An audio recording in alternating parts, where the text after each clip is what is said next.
लोगों का वेलकम है। आज का जो हम लोग का टॉपिक है वह है डायवर्सिटी इन लिविंग ऑर्गेनिज्म। इस टॉपिक को नीट में या कह सकते भी कंपटीशन के फील्ड में इससे संबंधित बहुत तरह के क्वेश्चन आपको पुटअप किए जाते भी हैं। इस टॉपिक के अंतर्गत जो बेसिकली जो आपको आता भी है वो आपको बायोनॉमी नॉमेनक्लेचर, जिसको हम या टैक्सोनॉमी के नाम से आप जानते भी हैं, उसके अंतर्गत कुछ बेसिक सी चीजें भी हैं जो इस चैप्टर के अंतर्गत आपको इंक्लूड होता भी है। जैसे जो सब लगा हुआ भी डायवर्सिटी को सिंपल हिंदी में कहा जाए तो इसको हम लोग बोलते हैं विभिन्नताएं। विभिन्नताएं तब होती भी हैं जहां पर अगर आप देखते हैं जहां पर नंबर ऑफ स्पीशीज ज्यादा हो। अगर ग्लोबल लेवल पर अगर देखा भी जाए अकॉर्डिंग टू लिविंग बीइंग तो लगभग इस पूरे अर्थ पर 1.7 से लेकर के 1.8 मिलियन ऑफ स्पीशीज जो रजिस्टर्ड हैं। और जाहिर सी बात है जब इतने ज्यादा मिलियन ऑफ स्पीशीज होंगे तो सभी स्पीशीज को सही तरीके से स्टडी करने के लिए जो कॉन्सेप्ट लाया गया, जो पैटर्न बना, उसी को ही हम आप क्लासिफिकेशन के नाम से आप जानते भी हैं। और आप सभी लोग जानते भी हैं कि जो टैक्सोनॉमी के अंतर्गत क्लासिफिकेशन हो, कैरेक्टरिस्टिक्स हो, सिस्टमैटिक्स हो, ये सब नॉमेनक्लेचर हो, ये सब उसके रॉ मटेरियल्स हैं। और उसी को ध्यान में रखते हुए फादर ऑफ टैक्सोनॉमी जो आप सभी लोग जानते होंगे कैरोलस लिनियस के नाम से इसको जाना भी जाता भी है, उसमें कुछ बेसिक सी जो चीजें भी हैं जो पूरे आपको बायोनॉमी नॉमेनक्लेचर में आपको इंडिकेट होता है। बायोनॉमी नॉमेनक्लेचर नाम से पड़ा हुआ भी है, बाई लगा हुआ है, इसका मतलब दो।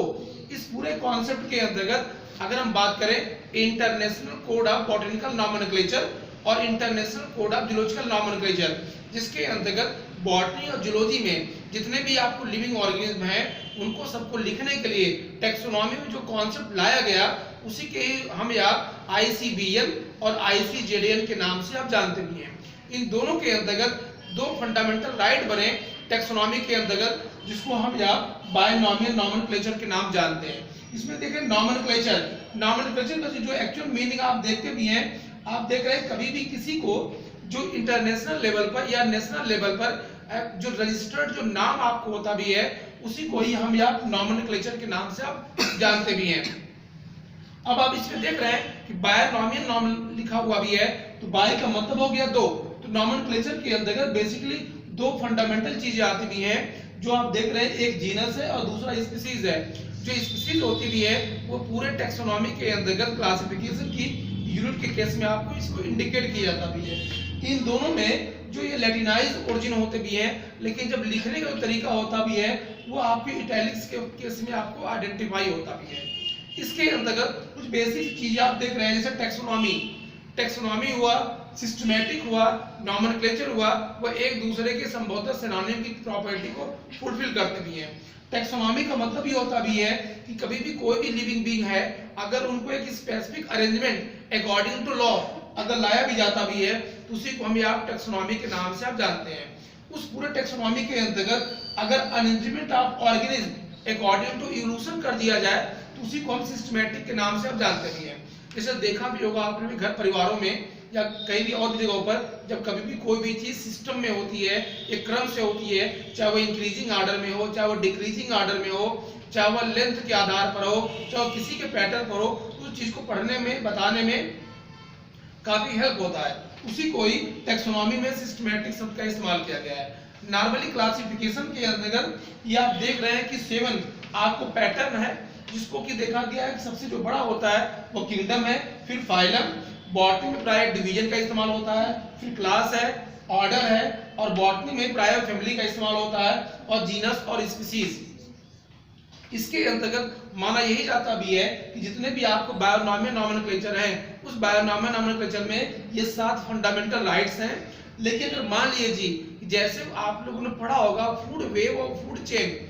जैसे फूड वेव में एक ही चीज के काफी नंबर ऑफ ब्रांचेज हो जाती भी हैं, उसी तरह से एक सब मिलता है टैक्सोनॉमी में हियरार्ची का मतलब यही होता है कि जहां पर नंबर ऑफ कॉम्प्लेक्सिटी बन जाए। जैसे हम सिंपल से एग्जांपल आप दे रहे हैं, जैसे हम क्लास को ले लेते हैं, क्लास के ऊपर अगर देखा भी जाए तो सुपर क्लास हो जाएगा, और क्लास के नीचे अगर हम देखते हैं तो सब क्लास हो जाएगा भी है। इसको आप देखते हैं कि जहां पर नंबर ऑफ कॉम्प्लेक्सिटी हो जाती है, उस नंबर ऑफ कॉम्प्लेक्सिटी की वजह से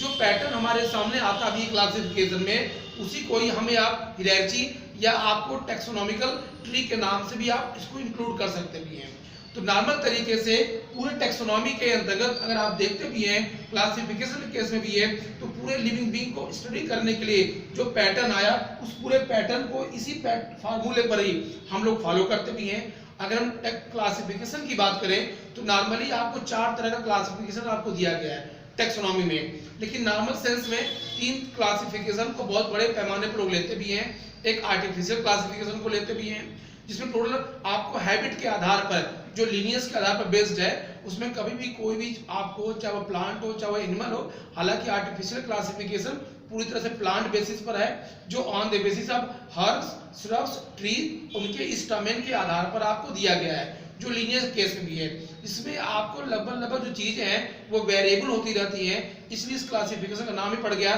आर्टिफिशियल क्लासिफिकेशन।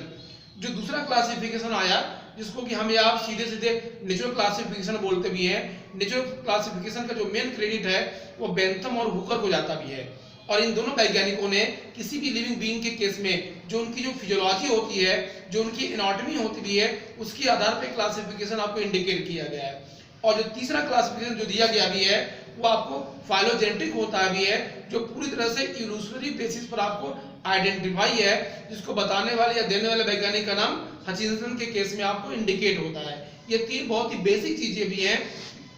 तो कहने का सेंस है इस पूरे के केस में, इस पूरे टॉपिक में अगर कभी भी कोई भी क्लासिफिकेशन में अगर कोई भी टॉपिक्स आप पढ़िए, अगर उनकी जो बेसिक जो चीजें होती हैं, फंडामेंटल जितनी चीजें होती हैं, अगर ये आपको क्लियर है तो उस टॉपिक को क्लियर करने में आपको ज्यादा प्रॉब्लम नहीं आ पाती है। तो डाइवर्सिटी क्या होता भी है, लिविंग बीइंग क्या होते भी हैं, हमने आपको एक वीडियो में बताया था कि लिविंग बीइंग का मतलब यही होता भी है कि जिनके अंतर्गत मेटाबॉलिज्म होता हो। हालांकि आपको पता भी होगा, कुछ राइटरों ने माना हुआ है कि लिविंग बीइंग का मतलब होता है ग्रोथ, लिविंग बीइंग का मतलब होता है रिप्रोडक्शन, लेकिन जो सबसे एक्यूरेट जो प्रॉपर्टी आपको दी गई है लिविंग बीइंग की, उसमें यही माना जाता भी है कभी कोई लिविंग बीइंग अगर है उसमें मेटाबॉलिज्म होगा। क्यों? क्योंकि बहुत से ऐसे नॉन लिविंग बीइंग भी हैं जिनके अंतर्गत ग्रोथ देखा जाता भी है, जैसे माउंटेन में सबसे सिंपल सा एग्जांपल हम ले लें हिमालय का। दुनिया का सबसे यंगेस्ट जो माउंटेन है वो हिमालय आपको आइडेंटिफाई होता है, उसके अंदर भी ग्रोथ है।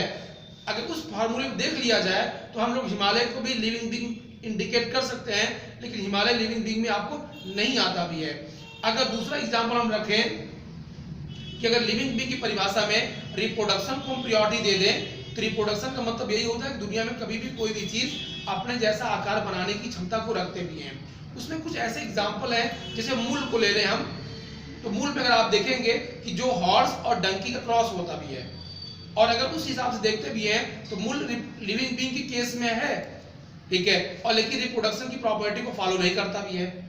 लेकिन मेटाबॉलिज्म एक ऐसा रॉ मटेरियल है जो जितने भी लिविंग बीइंग हैं सबको फॉलो होता है, क्योंकि मेटाबॉलिज्म का मतलब होता है कि इनटेक ऑफ फूड, और जब तक कभी भी कोई भी लिविंग बीइंग है, जब तक वो तभी लिविंग बीइंग में आएगा जब वो इनटेक ऑफ फूड करेगा, मेटाबॉलिज्म होगा, जिसमें एनाबॉलिज्म कैटाबॉलिज्म होता है। जब एनाबॉलिज्म कैटाबॉलिज्म होगा तो उसकी वजह से ग्रोथ होगा, और जब ग्रोथ होगा तब रिप्रोडक्शन की पूरी प्रॉपर्टी को आपको आइडेंटिफाई होगा। और जो मेटाबॉलिज्म होगा, ग्रोथ होगा, रिप्रोडक्शन होगा, तो इन सभी चीजों को करने के लिए उसके पास एंजाइम आपको पाए जाने चाहिए, और जब तक एंजाइम नहीं आपको होगा तब तक किसी भी लिविंग बीइंग की कल्पना हम कर ही नहीं सकते। तो हमारे सामने क्या आपको कॉन्सेप्ट आया,